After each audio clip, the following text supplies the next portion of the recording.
എന്നെ എന്നെങ്കിലും കാണും ഒരിക്കൽ നീ എന്റെ കാൽപ്പാടുകൾ കാണും.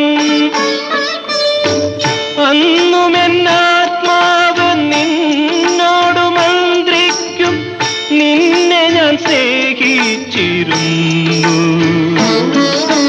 രാത്രി പകലിനോടെന്ന പോലെ യാത്ര ചോദിപ്പൂ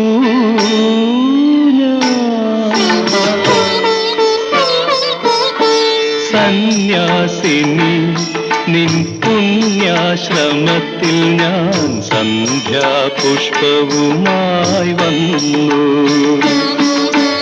ആരും തുറക്കാത്ത